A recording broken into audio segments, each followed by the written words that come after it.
चलिए, कंग्रेचुलेशंस शिवम, आपको पूरे संत मैरिज परिवार की ओर से फिर से एक बार बधाई कि आप एयरफोर्स के फ्लाइंग ऑफिसर्स बन गए हैं।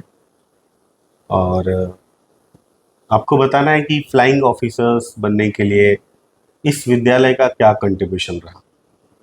Thanks a lot sir. बहुत अच्छा लगा यहाँ पे आके। और फ्लाइंग ऑफिसर बनने के लिए दो ऑप्शन है सर। एक तो काफ़ी अर्ली एज पे 12th करने के बाद आप एनडीए जा सकते हैं। उसको आपने पास किया, उसका इंटरव्यू मेडिकल वगैरह, तो 3 साल आपको एनडीए में ट्रेनिंग होगी, फिर 1 साल एयरफोर्स एकेडमी में। दूसरा ऑप्शन आपके पास है कि आप जब ग्रेजुएट हो रहे हो तो आप सीडीएस के थ्रू जा सकते हो। उसमें एनडीए जैसा 3 साल नहीं होता ट्रेनिंग, 1 साल सिर्फ एयरफोर्स एकेडमी में होता है, क्योंकि आप ऑलरेडी बीटेक कर चुके हो। तो मैंने वही सीडीएस के थ्रू मैंने एग्ज़ाम दिया था, जो कि यूपीएससी कंडक्ट करवाती है। उसका रिटन होता है, फिर एसएसबी इंटरव्यू होता है जो कि पास डे का प्रोसेस है, फिर सीपीएसएस टेस्ट होता है सर जो कि फ्लाइंग का है, फिर मेडिकल और फिर मेरिट। तो उसके बाद मैंने सीडीएस क्वालिफाई किया है, तो इन दो एंट्रीज के थ्रू आप फ्लाइंग ऑफिसर बन सकते हो फॉर परमानेंट कमीशन, ज़िंदगी भर के लिए। अगर आपको शॉर्ट सर्विस कमीशन में जाना है जो कि 14 सालों के लिए होता है, तो आपके लिए एफकेट एंट्री है, उसके थ्रू भी आप एयरफोर्स में फ्लाइंग ऑफिसर बन सकते हैं। तो कितना चैलेंजिंग रहा? जैसे आपने पहले बीटेक चुना, बीटेक में सारे कोर्सेज जो भी थे वो आपने उसके अकॉर्डिंग उसको किया, फिर उसके बाद फिर से सीडीएस के लिए प्रिपेयर करना, फिर से सीडीएस को क्वालिफाई करना। और जहाँ तक ये नॉलेज की बात है, इसमें कोई एक दो प्रोसेस होते नहीं है, बहुत सारे प्रोसेस हैं। चाहे वो रिटन एग्जामिनेशन हो, इंटरव्यूज़ हो, मेडिकल हो, काफ़ी टफ होता है। तो उसके लिए आपने कैसे अपने आप को मेंटल प्रिपेयर कैसे किया? जैसे कि आप पहले कोर्स को भी करना, फिर इस सारी चीज़ों को तैयारी करना, ये कैसे आपने किया? सर बचपन से अगर मैं किसी सब्जेक्ट में अच्छा हूँ तो वो GK. All thanks to this school, क्योंकि ये स्कूल हमेशा से क्विज वगैरह ऑर्गेनाइज करवाती थी, और मैंने हमेशा एक्स्ट्रा करिकुलर स्पोर्ट्स एक्टिविटीज़ में पार्टिसिपेट किया है, even through out my childhood. तो इसके लिए तो मैं बहुत ज़्यादा थैंकफुल हूँ सेंट मेरीज की होल फैमिली, सारे एडमिनिस्ट्रेशन का। और अभी देखकर और भी अच्छा लगता है कि अभी और भी ज़्यादा कॉम्पिटिशन्स करवा रही है स्कूल, ताकि बच्चे का ऑलराउंड डेवलपमेंट हो।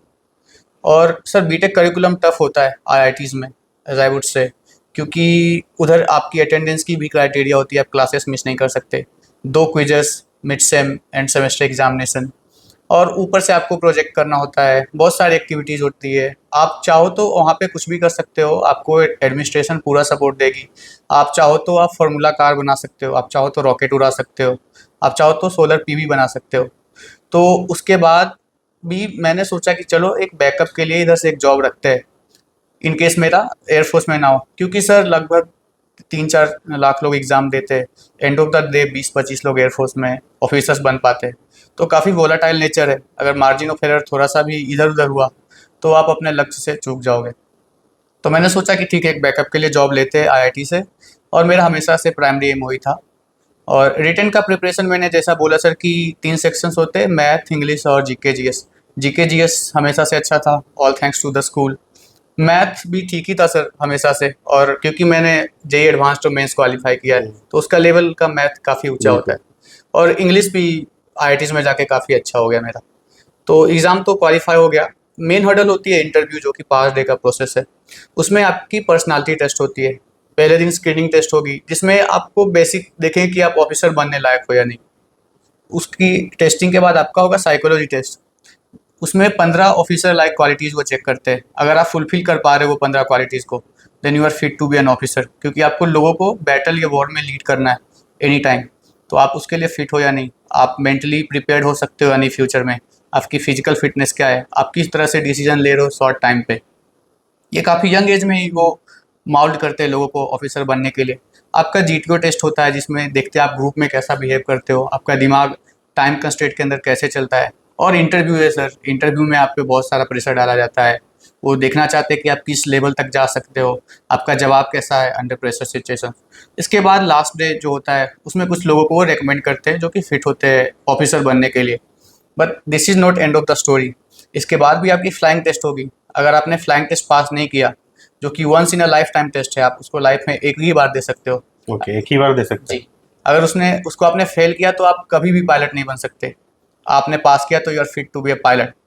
यहाँ पे भी स्टोरी खत्म नहीं होती सर, फिर आता है आपका मेडिकल टेस्ट, जो कि 5-6 दिनों का होता है। और पायलट बनने के लिए वो बहुत सारी टेस्ट होती है। आपका ऊपर से नीचे बॉडी का एक एक पार्ट वो चेक करते हैं। आपका लेंथ चेक करते हैं ताकि आप कॉकपिट में बैठने लायक हो या नहीं, या तो आप ज़्यादा छोटे हो लेंथ में, या फिर आपकी हाइट ज़्यादा लंबी है। उस टेस्ट को पास करने के बाद फिर मेरिट आती है। मेरिट में भी कुछ लोग बाहर हो जाते हैं, आर्मी और नेवी में। एयरफोर्स में ऐसा केस नहीं है, क्योंकि बहुत सारे लोग आउट हो जाते हैं और आर्मी नेवी को ऑप्ट करते हैं मेडिकल रीजंस की वजह से। तो end of the day 32 seats थी सर, लगभग 20 लोग फिट अच्छा, है पूरे पूरी इंडिया ऑफिसर में बनने के लिए। 32 सीट्स थे जी सर। एयरफोर्स के लिए? Yes sir. ओके, उसमें कितने लोग फाइनल लिस्ट में आए थे? सर टोटल 37 रिकमेंड हुए थे। उसमें से 10 लोग सीपीएसएस मतलब फ्लाइंग टेस्ट पास नहीं कर पाए, नहीं कर पाया? और बाकी के 7-8 लोग जो थे मेडिकली अनफिट थे फ्लाइंग के लिए। तो ओके, लगभग तो 20 लोग। फाइनल 20 लोग। Yes sir. ओके, 20 में आप एक हाँ सर। बिहार से अकेले? Yes sir. बिहार से एयरफोर्स अकेले के लिए। एयरफोर्स के लिए? Yes sir. ओके। जैसे अभी हम लोग के स्कूल में भी बहुत सारे हम लोग ओलंपियाड एग्जामिनेशन कंडक्ट करते हैं, और जनरली आपने उसको फेस किया था यस अपने सर। लाइफ में। उसमें जैसे जीके क्वेश्चन, रीजनिंग क्वेश्चंस इस तरह के रहते हैं, बहुत चैलेंजिंग बेस्ड क्वेश्चन भी होते हैं। वो कितना बेनिफिट करते हैं बच्चों को, जो उस समय से अगर वो ओलंपियाड एग्जामिनेशंस को दें, और इस तरह के जो सीडीएस एग्जामिनेशंस होते हैं या भी और भी जो कॉम्पिटिटिव एग्जामिनेशन होते हैं, उसके लिए कितना बेनिफिशियरी है ये? कितना लगता है आपको इसका कि बेनिफिट मिलता है? आई थिंक बहुत ही ज़्यादा बेनिफिट है सर। इससे ज़्यादा, मेरे से ज़्यादा अच्छा आई थिंक कोई एक्सप्लेन नहीं कर सकता, क्योंकि मैंने बहुत सारे ओलंपियाड्स दिए। आईजीकेओ था जिसमें मुझे डिस्ट्रिक्ट पे गोल्ड मेडल मिला था, मुझे याद है। गवर्नमेंट, बिल्कुल। और भी जीके ओलंपियाड से, इंग्लिश के ओलंपियाड से, मैथ के ओलंपियाड से। तो वो आपके साथ लाइफ टाइम रहता है। पहला है कि आपको एक्सपोजर मिल जाएगा कि हाँ, कॉम्पिटिटिव इन्वायरमेंट कैसा रहता है, किस स्कोर पे आपको कौन सा रैंक मिलता है।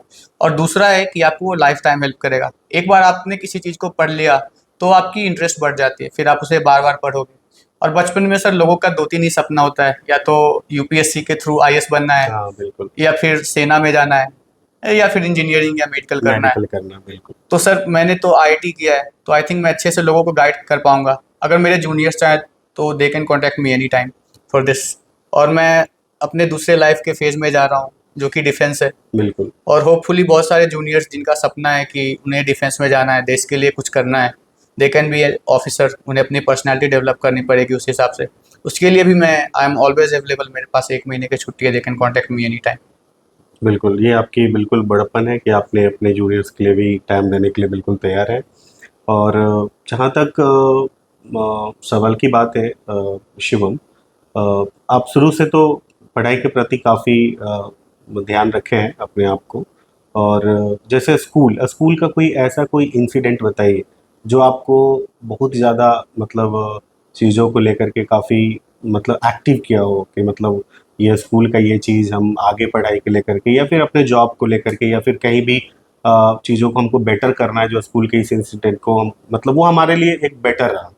तो ऐसा कौन सा कोई इंसिडेंट जो आपको याद हो, जो से स्कूल्स में हुआ आपके लिए, सर जो आपको मोटिवेट किया हो? Yes sir. सर हमें 4 हाउसेस में डिवाइड किया जाता था। तो मैं क्लास 9th में जब था, तो थोड़ा सा मैं ऑफ ट्रैक हो गया था पढ़ाई से, बिकॉज मैथ में मेरे बहुत कम नंबर आए थे। तो वो इंसिडेंट था सर कि जब मिड सेमेस्टर एग्ज़ाम था, या फिर जो मिड एग्ज़ाम था, तो उसमें मेरे बगल के दोस्त ने काफ़ी अच्छा स्कोर किया। वो पहले पढ़ने में ठीक नहीं था, तो दैट मोटिवेटेड मी कि हाँ, अगर ये 1-2 महीने में इतना अच्छा स्कोर कर सकता है, तो I think even I can do it.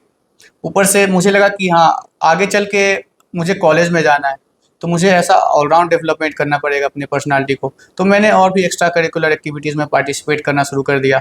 बहुत सारे फंक्शन भी होने लगे थे, आर्ट्स डे होता था हर ईयर, ताकि लोगों। बिल्कुल, बिल्कुल। आपका तो वो आज वीडियो आज भी हम लोग का संत मैरिज स्कूल के यूट्यूब पेज पे आज भी लगा हुआ है। वो डांस जो है आज भी लगा हुआ है। ज़रूर उससे बाकी लोग भी मोटिवेट होंगे कि सिर्फ पढ़ाई नहीं, जीवन में हर आनंद को लेना चाहिए और हर करिकुलम एक्टिविटीज़ में पार्टिसिपेट भी करना चाहिए। कहीं ना कहीं उससे भी हम लोग थोड़ा स्ट्रेस फ्री होते हैं, या फिर हम लोग को और भी चीज़ों का बेनिफिट जो है कंटिन्यू मिलता है उसके लिए। अंत में हम चाहेंगे, आप क्या मतलब कोई मैसेज देना चाहेंगे अपने जूनियर्स को, ताकि वो जनरली आज के बच्चे ज़्यादा या पेरेंट्स भी आजकल ज़्यादा समझते हैं कि या तो बच्चे हमारे मेडिकल में जाएं या तो फिर इंजीनियरिंग में जाएं। ऐसे कई सारे प्लेटफॉर्म है जिनके बारे में पेरेंट्स को पता नहीं है और बच्चे को भी पता नहीं है। बच्चे में भी एलिजिबिलिटी है, उनको नॉलेज है, बट उनको पता नहीं कि आखिर जाना किधर है, किस वे जाना है। तो आप उनको क्या कहेंगे? जैसे कि हम लोग स्कूल स्तर पे भी बहुत सारे बच्चों को मोटिवेशंस क्लासेस प्रोवाइड करते हैं, देते हैं, बताते हैं कि क्या करना है क्या नहीं करना है। तो ऐसा कुछ चीज़ें बताएं जो बच्चों को क्या क्या चीज़ों का ध्यान रखना चाहिए ताकि वो क्लास 10 के बाद उनका माइंड डाइवर्ट ना हो और वो अपने मंजिल को आगे पाने के लिए बढ़ सके। ऐसा कोई टिप्स या ऐसा कोई बात है जो आप बताएं? सर पहला टिप तो होगा कि अगर लोग पढ़ रहे हैं तो ऐसा नहीं है कि आप 18-20 घंटे पढ़ के ही कोई एम अचीव कर सकते हो। Quality study matters. आप 8-10 घंटे भी पढ़ रहे हो तो बहुत है। आई थिंक अच्छा स्लीप और दिमाग को रिफ्रेश रखना हमेशा ज़रूरी है। आप बीच में आधे घंटे कोई मूवी देख लो या फिर कुछ खेल लो जो आपको पसंद है, तो वो माइंड अगर बार बार रिफ्रेश होगा तो आपको पढ़ने में अच्छा लगेगा। सेकंड ये है सर कि बहुत सारे पेरेंट्स हैं जो कि इधर एग्रीकल्चर बैकग्राउंड से, इवन मेरे पेरेंट्स थे, तो गाइडेंस की कमी होती है। 10th तक बहुत सारे बच्चे कंफ्यूज होते हैं कि उन्हें क्या करियर ऑप्शन लेना है। इवन 12th तक कंफ्यूज होते हैं, अगर अच्छा मार्क्स आ गया तो साइंस लेना है, ये ऐसा घर में बताते हैं। बिल्कुल। लेकिन आप देखो कि आपका इंटरेस्ट किस तरफ बढ़ रहा है। मुझे पता था कि मुझे जाना है डिफेंस में, इसीलिए मैंने एनडीए दिया। और सपोर्टिव पेरेंट्स भी चाहिए सर इसके लिए। इवन दो मैं इकलौता लड़का हूँ, लेकिन मेरे पेरेंट्स ने कभी ऐसा फील नहीं होने दिया कि अच्छा तुम मत जाओ। उन्होंने हमेशा फ्रीडम दिया, तो पेरेंट्स की तरफ से फ्रीडम चाहिए ही चाहिए, बिल्कुल। तभी बच्चा आगे बढ़ पाएगा।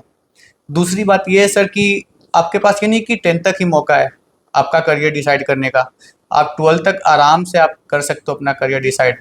ये बस दो चीज़ों में आपका, अगर आप इंजीनियरिंग ले रहे हो तो आपके पास बहुत सारे ऑप्शंस खुल जाएंगे। इंजीनियरिंग के साथ आप बीटेक अगर करोगे तो आपके पास गवर्नमेंट सर्विसेज की भी एग्ज़ाम की ऑप्शन होगी। आपके पास सीडीएस वगैरह जो डिफेंस एग्जामिनेशन है उसमें आपके लिए बीटेक का एलिजिबिलिटी है, तो उसके लिए आप जाओगे।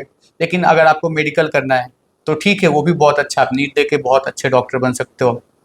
तो एंड ऑफ द डे आप जो भी बनो, आप नेशन को अपना सर्विस दे रहे हो। ये नहीं कि जो डिफेंस पर्सनल है वही नेशन को सर्व करे। टीचर्स, पेरेंट्स, फार्मर्स, हर कोई इक्वली देश को सर्व कर रहा है। बस be a responsible citizen, always stand on the right path. हमेशा अपने पेरेंट्स, टीचर्स की इज्जत करो, और तुम्हारे ऊपर जो टाइम और मनी इन्वेस्ट कर रहे हैं उसको जस्टिफाई करो एंड ऑफ बिल्कुल। The day. बिल्कुल। बिल्कुल आपके थॉट्स आज भी बदले नहीं है, जो पहले थे स्कूलिंग लाइफ के वो आज भी तुम्हारे साथ है। और फिर से हम विद्यालय परिवार की ओर से आपको ढेर सारी शुभकामनाएं देते हैं और यही चाहेंगे कि आप और ज़्यादा तरक्की करें और पूरे देश में पूरा देश का नाम रोशन करें और आज एक अच्छे ऑफिसर्स के रूप में जाने जाए। और कहीं ना कहीं जब भी कभी मौका मिले तो ज़रूर आप आइए और बाकी बच्चे जो आते हैं कभी आप उसको उसके लिए एक बार मोटिवेशंस बातें या फिर जो भी है वो उसके लिए आप करें। तो आपको ढेर ढेर ढेर सारी शुभकामनाएं विद्यालय परिवार की ओर से। Thank thank you. You sir, thank you.